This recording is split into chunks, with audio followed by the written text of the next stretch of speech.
If you're not yet a subscriber, please go ahead and hit the subscribe button and also the little bell icon so you can be alerted each and every time we make a new video. Hey everybody, Ira Miller here, and just wanted to kind of give you a little idea of the effects of the hurricane here. So I'm out here in Ocala, and I'm 20 miles from the villages. So as you can see, it's still a little windy, still a little rainy out here. I'm in front of my house. So as you can see, we're still getting some feeder bands in here. Hopefully my lens isn't getting in. A little bit of rain. But like I said, not too bad. I've got all these palm trees in front of my house, and I've already been around cleaning up a little bit, but we didn't do too bad. We were just on the outskirts of Ian, so we really were blessed with where it came in, because if it came in at Tampa, where it was supposed to be coming in, then we probably would have got more of a direct hit and wouldn't have fared. We still have our power. I went ahead and bought a generator and a window air conditioner because I fully expect that to come on into Tampa and come up here and hit us, and we probably would have been without power, even though everything, all my power where I live is underground, right? So we fare a little bit better than others. But the funny thing is, I kind of knew we weren't really going to get much of a direct hit, because right now it's like 69 degrees, and it's around 12:30 in the afternoon, and 69 degrees. So we had a cold front come through, and this is what kept the hurricane south of us.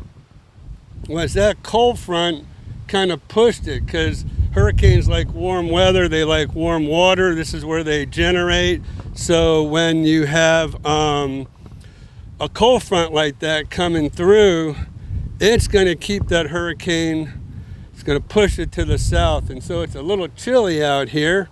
But anyways, I did want to give you a little report. Let me just show you my trees in the back. They're kind of really blowing around pretty good.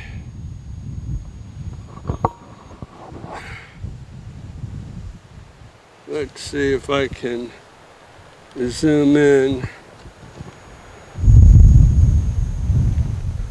So I have some big oak trees in the back that are blowing around pretty good.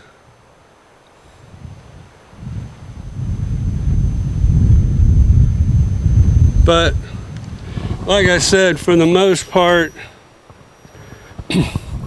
we didn't do too bad. So hold on. Got it. All right, so we didn't do too bad as far as this hurricane goes. Let me kind of just take you around, show you a little bit.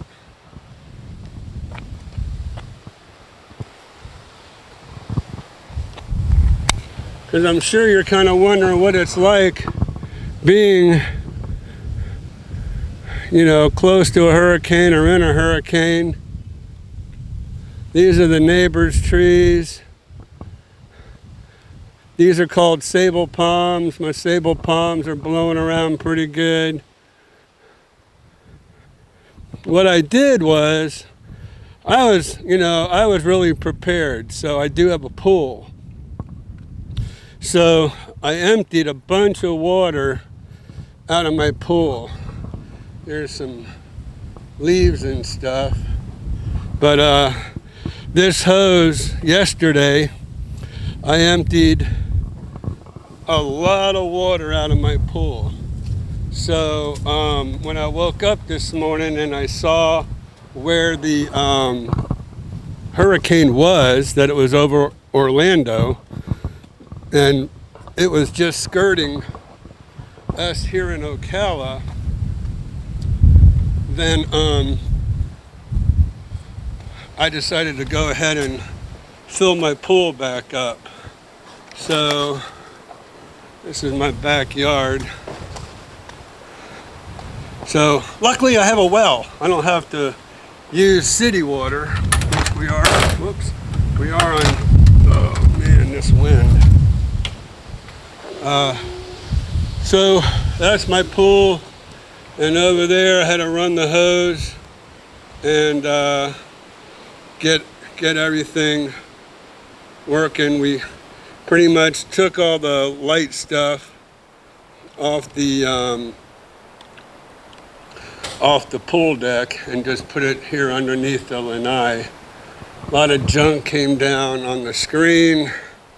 So I got up there yesterday and blew it all off, and now this is what we have. We have a lot of leaves and twigs and stuff because of these big, huge oak trees that I have behind my house.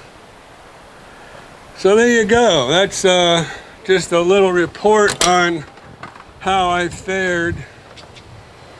Kind of knocked down some of my elephant ears.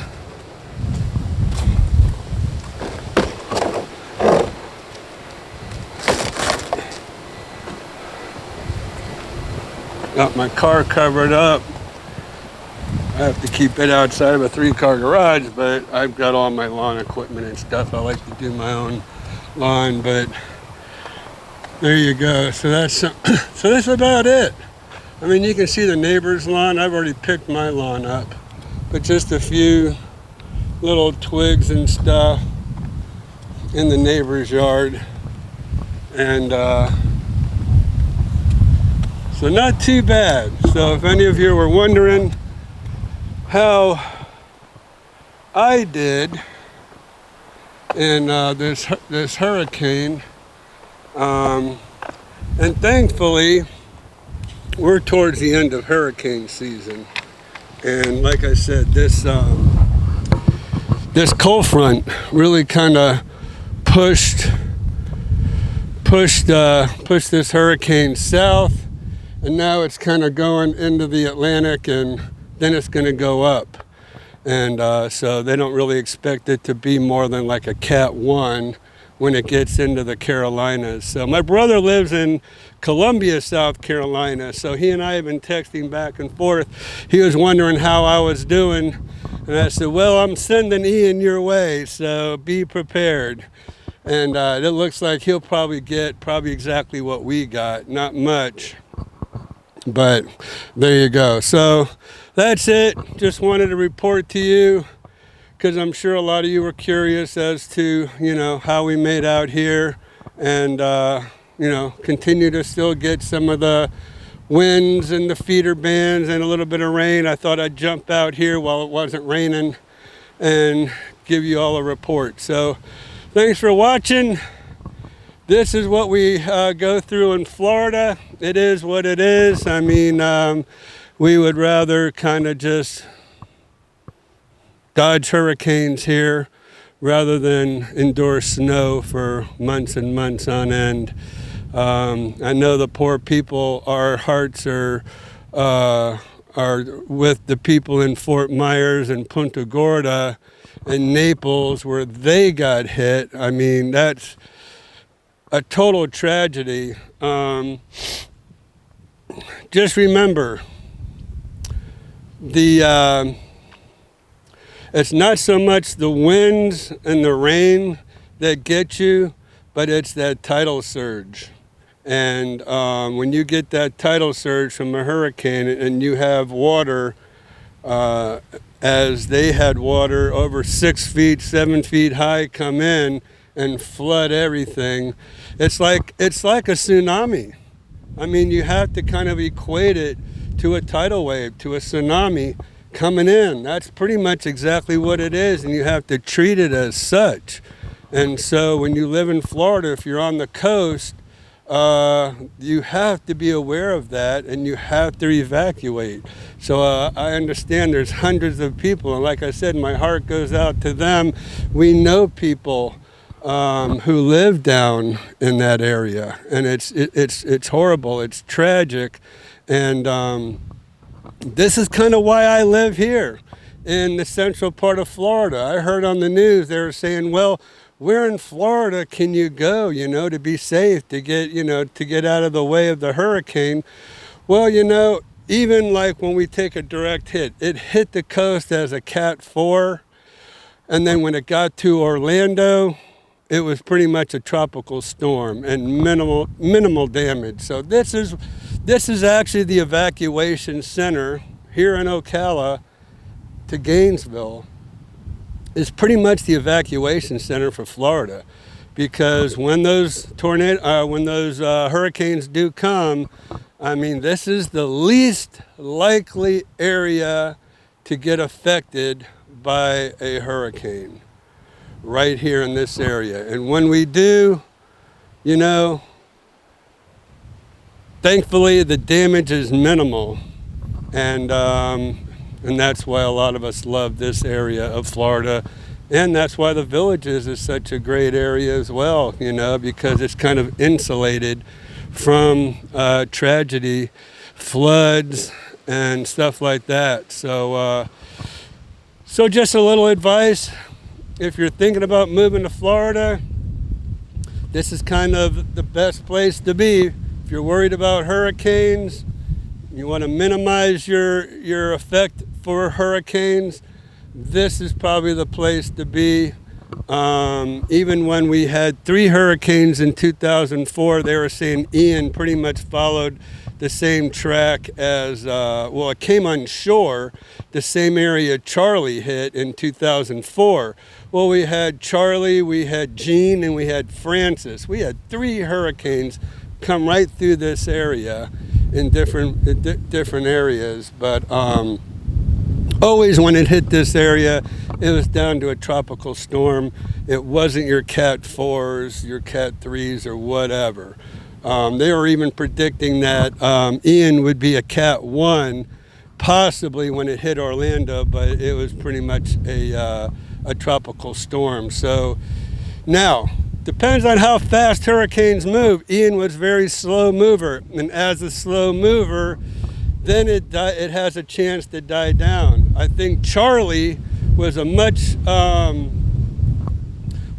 faster hurricane. It came through a lot quicker, and that's when it does more damage, because it doesn't have time to die down when those hurricanes are quick and fast. But when they're slow movers like that, yes, they dump a lot of, they're slow, they dump a lot of rain, they have a lot of wind, but it still gives it a chance to die down, because that eye needs to feed off that warm water in the Gulf or even out there in the Atlantic. So anyways, that's kind of your lesson on hurricanes from someone who is a Florida native. I'm from Fort Lauderdale. I've lived in Florida all my life, and so I've endured a lot of hurricanes. Oh, there's some boxes that we're looking at.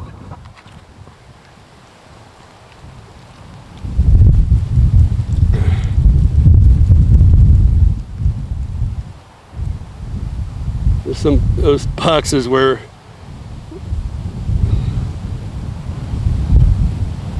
floating down the street. Anyways, I want to thank you all so much for watching.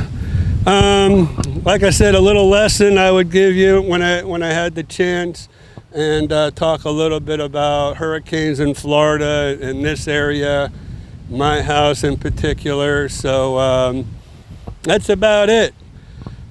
Thanks for watching. If you're not yet a subscriber, go ahead and hit the subscribe button. Also, catch us on Monday Night Live every other Monday. We have Monday Night Live. You could ask questions. So I'm sure there's going to be a lot of questions this coming Monday. I had to suspend Monday Night Live last Monday because I needed to prepare for this. So thankfully, we came out pretty much unscathed. So looking forward to hearing from you. Please go ahead and make your comments, and hope to see you in our next video.